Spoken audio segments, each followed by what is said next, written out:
నాయకుడు ప్రజలకు ఆదర్శంగా ఉండాలా? ప్రజలే నాయకుడికి ఆదర్శంగా ఉండాలా? ప్రజలను ముందుండి నడిపించేవాడే నాయకుడు కనుక నాయకుడే ఆదర్శంగా ఉండాలి. దేశానికి స్వాతంత్ర్యం వచ్చిన తొలి నాళ్లలో మన నాయకులు ప్రజలకు ఆదర్శంగా ఉండేవారు. మహాత్మా గాంధీ, జవహర్ లాల్ నెహ్రూ, సర్దార్ వల్లభాయ్ పటేల్ వంటి నాయకులు చెప్పిన మాటలను ప్రజలు తూచా తప్పకుండా ఆచరించేవారు. మహాత్మా గాంధీ ఒక్క పిలుపివ్వగానే మహిళలు ముందుకొచ్చి తమ ఒంటిపై ఉన్న బంగారు ఆభరణాలను విరాళంగా ఇవ్వడం మనకు తెలిసిందే. అప్పట్లో నాయకులపై ప్రజలకు అంత నమ్మకం ఉండేది. తాజాగా అంతర్జాతీయ పరిణామాల నేపథ్యంలో బంగారం కొనుగోళ్లు చేయవద్దని ప్రధాని నరేంద్ర మోదీ చేసిన విజ్ఞప్తికి కూడా ప్రజలు స్పందించారు. దీంతో బంగారం ధరలు దిగొస్తున్నాయి. అయితే కాలక్రమంలో రాజకీయ నాయకులపై ప్రజలకు నమ్మకం పోతోంది. నాయకులు చెప్పే మాటలను ప్రజలు పెద్దగా విశ్వసించడం లేదు. ఎన్నికల సమయంలో నాయకులిచ్చిన హామీలు మాత్రమే ప్రజలను ప్రభావితం చేస్తున్నాయి. అంతులేని హామీల విషయంలో రాజనీతిజ్ఞత మాత్రం కనిపించడం లేదు. రాష్ట్రాలతో పాటు దేశ ఆర్థిక వ్యవస్థను దెబ్బతీస్తున్న ఉచిత పథకాలపై ప్రజల్లో ఆందోళన నెలకొంది. అయితే పిల్లి మెడలో ఎవరు గంట కట్టాలి అన్న ప్రశ్న వేధిస్తున్న సమయంలో తమిళనాడు అసెంబ్లీ ఎన్నికల్లో చోటు చేసుకున్న పరిణామం ఒకంత ఉపశమనం కలిగిస్తోంది. ఆ ఎన్నికల్లో సినిమా నటుడు జోసెఫ్ విజయ్ ఏర్పాటు చేసిన టీవీకే పార్టీ అధికారంలోకొచ్చింది. అభ్యర్థులు ఎవరో ఓటర్లకు తెలియదు. తమ ఓటర్లెవరో, నియోజకవర్గాల సరిహద్దులేమిటో అభ్యర్థులకు తెలియదు. ఓట్ల కొనుగోలుకు పైసా ఖర్చు చెయ్యలేదు. అయినా మెజారిటీ స్థానాలలో టీవీకే అభ్యర్థులు విజయం సాధించారు. ఎన్నికల్లో గెలుపోటములను డబ్బు మాత్రమే ప్రభావితం చెయ్యజాలదని తమిళనాడు ఎన్నికలు రుజువు చేశాయి. ఈ ఎన్నికల సందర్భంగా ఆదర్శంగా వ్యవహరించిన జోసెఫ్ విజయ్ ముఖ్యమంత్రిగా బాధ్యతలు చేపట్టిన తరువాత కూడా అంతే ఆదర్శంగా వ్యవహరిస్తున్నారు. ముఖ్యమంత్రి పదవిని ఒక బాధ్యతగా నిర్వహిస్తున్నారు.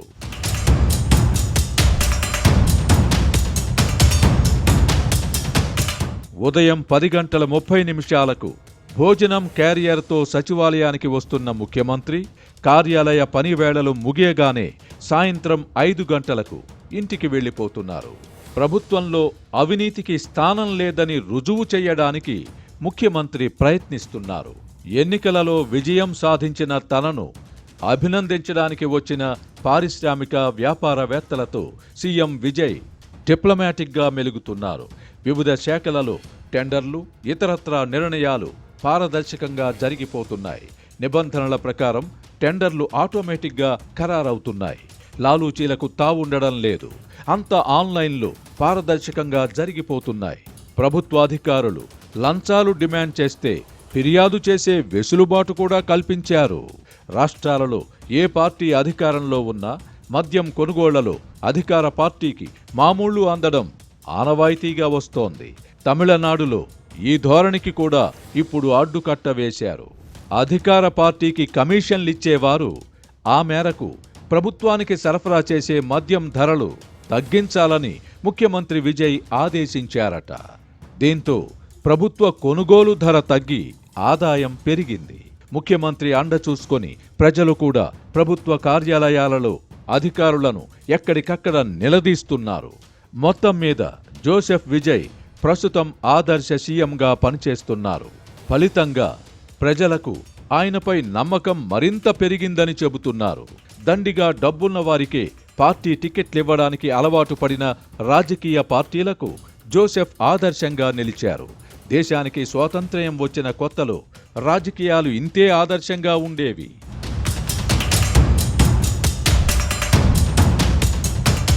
చెల్లెమ్మ, నీ నిర్ణయం 100% కరెక్ట్. పిల్లాడి పేరు మీద భారీ ఎత్తున ఫంక్షన్ చేయడం కన్నా వాడి పేరు మీద ప్లాట్ కొనడం మంచి నిర్ణయం. వైభవోపేతమైన భవిష్యత్తుకు విభవ. ఎన్టీఆర్ రాజకీయ రంగ ప్రవేశం చేశాక తెలుగునాట కూడా ఇటువంటి ఆదర్శ పోకడలను చూశాం. రాజకీయ నేపథ్యం లేని యువతీ యువకులకు ఎన్టీఆర్ పార్టీ టికెట్లిచ్చి గెలిపించుకున్నారు. 1983లో తెలుగుదేశం పార్టీ టికెట్ పొందిన జీవన్ రెడ్డి, ప్రతిభా భారతి, యనమల రామకృష్ణుడు వంటి వారు అతి స్వల్ప వ్యయంతో అంటే 10 నుంచి 15,000 రూపాయల ఖర్చుతో ఎమ్మెల్యేలుగా గెలుపొందారు. తెలుగుదేశం పార్టీని ఏర్పాటు చేసిన ఎన్టీఆర్ 9 నెలలకే అధికారంలోకొచ్చి చరిత్ర సృష్టించడమే కాకుండా ప్రభుత్వంలో అవినీతికి తావు లేకుండా చేశారు. మంత్రులు, శాసనసభ్యులు అవినీతికి పాల్పడాలంటే వణికిపోయేవారు. అప్పట్లో కూకట్పల్లి నుంచి గెలిచిన ఎం రామచంద్రరావును కార్మిక శాఖ మంత్రిగా నియమించారు. ఆయన అవినీతికి పాల్పడుతున్నారని ఎన్టీఆర్కు సమాచారం అందింది. దీంతో సదరు మంత్రిపై నిఘా పెట్టవలసిందిగా అవినీతి నిరోధక శాఖను ఎన్టీఆర్ ఆదేశించారు. ఆ శాఖకు అధిపతిగా అప్పట్లో వి అప్పారావు ఉండేవారు.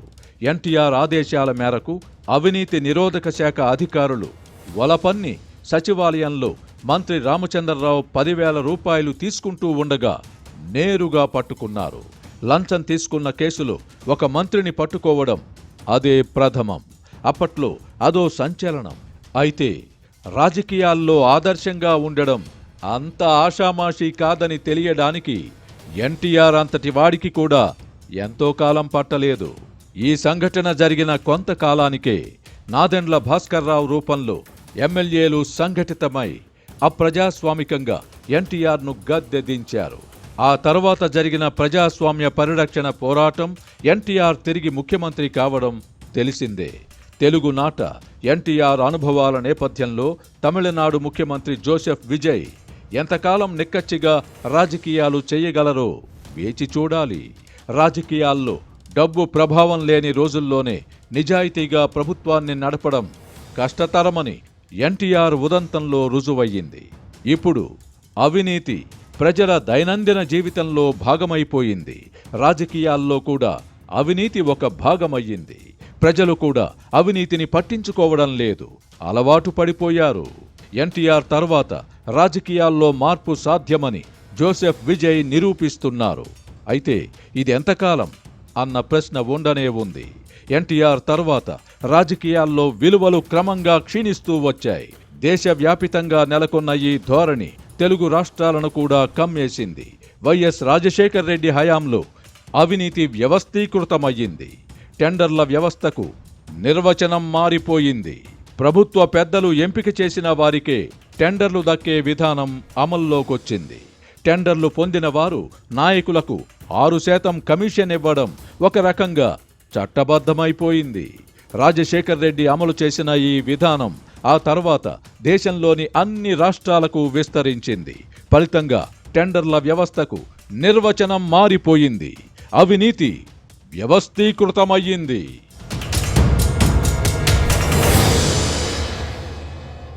మహిళామణులు, మీరు ఆల్వేస్ రైట్. ఎప్పుడు ఫ్యామిలీ సెక్యూరిటీ గురించి ఆలోచిస్తారు. ఒక్కసారి మీ శ్రీవారిని, పిల్లల్ని తీసుకుని మా స్వర్గసీమ విభవాకి రండి. మా ఆతిథ్యాన్ని స్వీకరించి మంచి నిర్ణయం తీసుకోండి.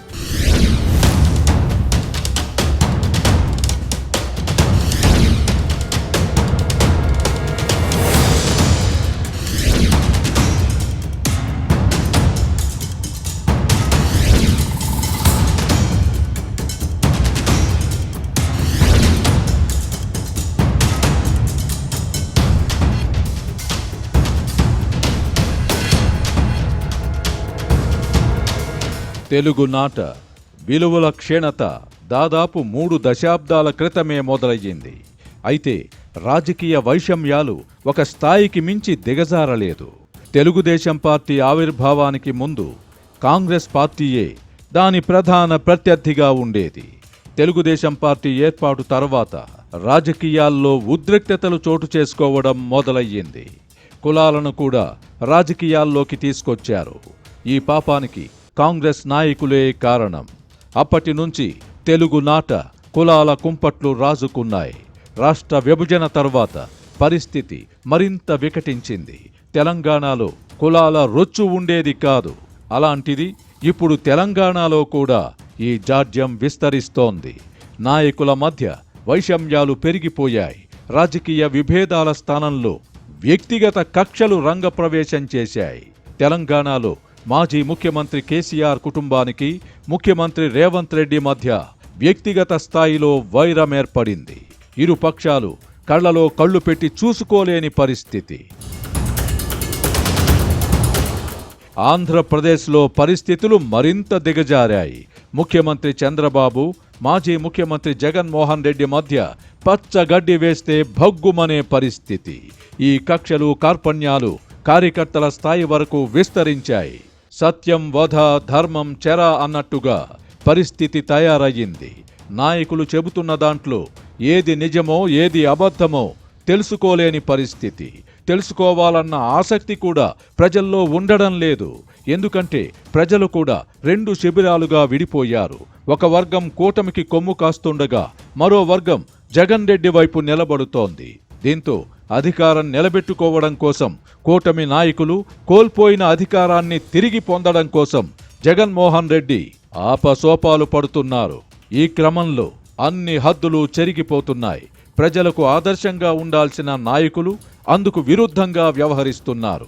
ఈ విషయంలో జగన్మోహన్ రెడ్డికి మరెవ్వరూ సాటి రారు అన్నట్లుగా పరిస్థితి ఉంది. అధికారంలో ఉన్న కూటమిని రాజకీయంగా ఇబ్బంది పెట్టాలన్న తపనతో జగన్ రెడ్డి తప్పు చేసిన వారిని కూడా గుడ్డిగా సమర్థిస్తున్నారు. గత కొంతకాలంగా ఆయన చేస్తున్న పరామర్శలు, జరుపుతున్న పర్యటనలు ఈ విషయం రుజువు చేస్తున్నాయి. ముఖ్యమంత్రిగా 5 ఏళ్లు పనిచేసి మళ్లీ ముఖ్యమంత్రి కావాలనుకుంటున్న వ్యక్తి బాధ్యతగా వ్యవహరించాలని ప్రజలకు చెప్పాల్సింది పోయి తప్పు చేసిన వారిని సమర్థించడం దిగజారుతున్న రాజకీయాలకు నిదర్శనమని చెప్పక తప్పదు.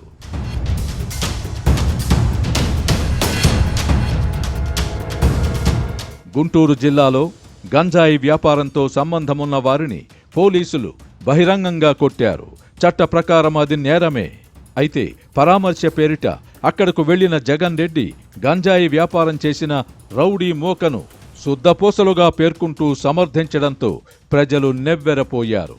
అప్పటి నుంచి సందర్భమేదైనా జగన్ రెడ్డి తన విపరీత పోకడలను ప్రదర్శిస్తున్నారు.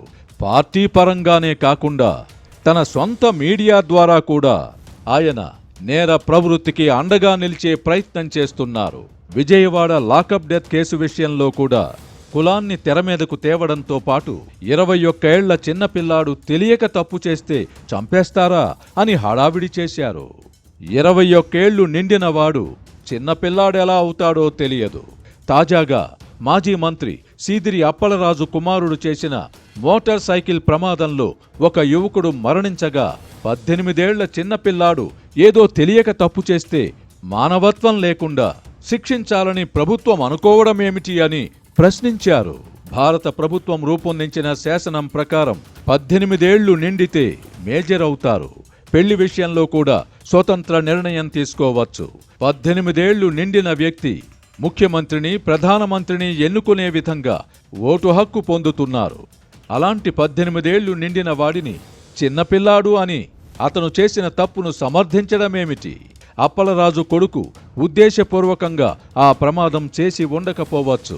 అయితే పిల్లల్ని పద్ధతిగా పెంచాల్సిన బాధ్యత తల్లిదండ్రులపై ఉండదా? పిల్లల్ని బాధ్యతగా పెంచాలని సూచించాల్సిన బాధ్యత కలిగిన నాయకుడు జగన్ రెడ్డి చేసిన తప్పును సమర్థించడమేమిటి? ఇవాళ సమాజంలో బాధ్యతారహిత ధోరణులు పెరిగిపోతూ ఉండడం, తల్లిదండ్రులు పట్టించుకోకపోవడం వల్ల పిల్లలు చెడిపోవడాన్ని చూస్తున్నాం. పిల్లల్ని బాధ్యతగా పెంచాలని సూచించాల్సిన స్థానంలో ఉన్న జగన్ రెడ్డి రాజకీయాల కోసం తప్పులను సమర్థించాలని అనుకోవడం క్షమార్హం కాదు. ప్రస్తుతం రాజకీయ నాయకుల పిల్లలు ధనవంతుల కుటుంబాలకు చెందినవారు బాధ్యతారహితంగా వ్యవహరించడం సర్వసాధారణమైపోయింది.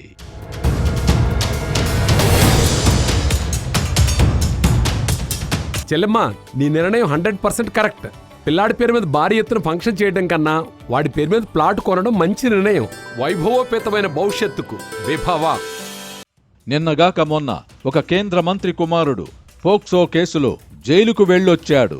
హైదరాబాద్లో పలువురు రాజకీయ నాయకులు, ధనవంతుల పిల్లలు డ్రగ్స్ కేసుల్లో చిక్కుకుంటున్నారు. డ్రగ్స్ కేసుల్లో పోలీసులకు దొరికిపోయిన సందర్భాలలో పలువురు రాజకీయ నాయకులు మీడియా సంస్థలకు ఫోన్లు చేసి తమ బిడ్డల పేర్లు ప్రస్తావించవద్దని వేడుకుంటున్నారు.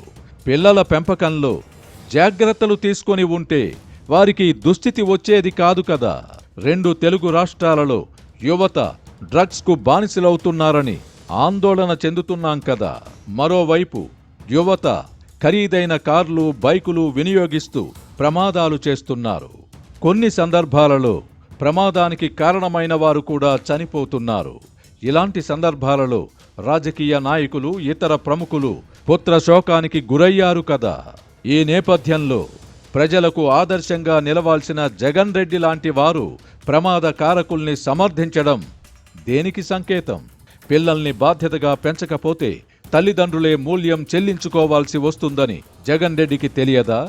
తన విషయంలో తన తండ్రి రాజశేఖర్ రెడ్డి ఎంత క్షోభ అనుభవించారో జగన్ రెడ్డికి తెలియదా? తండ్రి రాజశేఖర్ రెడ్డి ముఖ్యమంత్రిగా ఉన్నప్పుడు తనను హైదరాబాద్కు రావద్దని, బెంగళూరుకే పరిమితం కావాలని ఎందుకు కోరేవారో తెలియదా? చిన్న వయసులోనే పోలీస్ స్టేషన్కు వెళ్లి ఎస్ఐను జగన్మోహన్ రెడ్డి కొట్టినప్పుడే రాజశేఖర్ రెడ్డి కట్టడి చేసి ఉంటే కుమారుడి గురించి తండ్రిగా మదనపడే పరిస్థితి ఏర్పడి ఉండేది కాదు కదా. జగన్ రెడ్డిలో ఇప్పటి విపరీత పోకడలు ఉండేవి కావు కదా. నాయకుడి స్థానానికి ఎదిగిన తర్వాత కూడా తప్పు చేసిన వారిని జగన్ రెడ్డి సమర్థించడమేమిటి? చిన్న పిల్లోళ్ళు అని తాను ముఖ్యమంత్రిగా ఉన్నప్పుడు తప్పు చేసిన వాళ్లను ఆయన వదిలేశారా? అమర్నాథ్ గౌడ్ అనే మైనర్ను చంపిన సంఘటనలోనే కాకుండా తన తమ్ముడి మరణంపై పిడికిలి బిగించిన అమర్నాథ్ గౌడ్ సోదరుని ఎలా వేధించింది మనకింకా గుర్తుంది కదా. చెప్పేటందుకే నీతులుంటాయని ఒక సినీ కవి అన్నట్టుగా జగన్ రెడ్డి వ్యవహరిస్తున్నారు.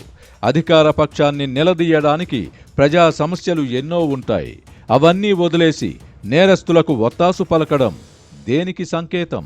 సమాజాన్ని కులాలు, మతాల వారీగా విభజించి ప్రజల్లో నేర ప్రవృత్తిని పెంపొందించాలని అనుకోవడమేమిటి?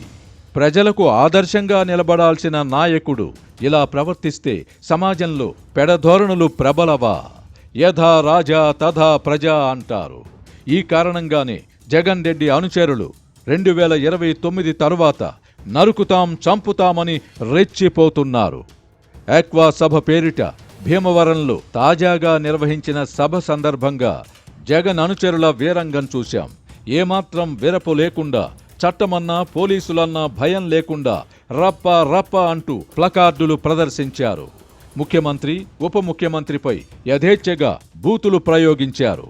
ఇలాంటి విపరీత పోకడలను నిలువరించాల్సిన జగన్ రెడ్డి వాటిని ప్రోత్సహించడాన్ని మించిన విషాదమేముంటుంది?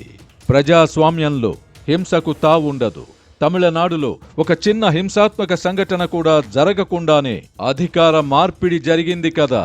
జోసెఫ్ విజయ్ ఎన్నికల్లో గెలుపొందడానికి తమ నాయకుడు కూడా కారణమని జగన్ రెడ్డి అనుచరులు ప్రచారం చేసుకుంటున్నారు కదా. అదే నిజమైతే విజయ్ రాజకీయాలను జగన్ రెడ్డి ఆదర్శంగా తీసుకోవాలి కదా. ప్రజలకు, ముఖ్యంగా తల్లిదండ్రులకు బాధ్యతగా వ్యవహరించాలని సూచించడం ద్వారా ఆదర్శంగా నిలబడాల్సిన జగన్ రెడ్డి వంటి వారికి ఇది తగదు అని ఎవరు చెప్పాలి? జగన్ను సన్మార్గంలో నడపడానికి అతని తండ్రి కూడా ఇప్పుడు మన మధ్య లేరే. ఈ పరిస్థితుల్లో ఆంధ్రప్రదేశ్ ప్రజలే ఆ తండ్రి లేని బిడ్డను సంస్కరించే బాధ్యత తీసుకోవాలేమో.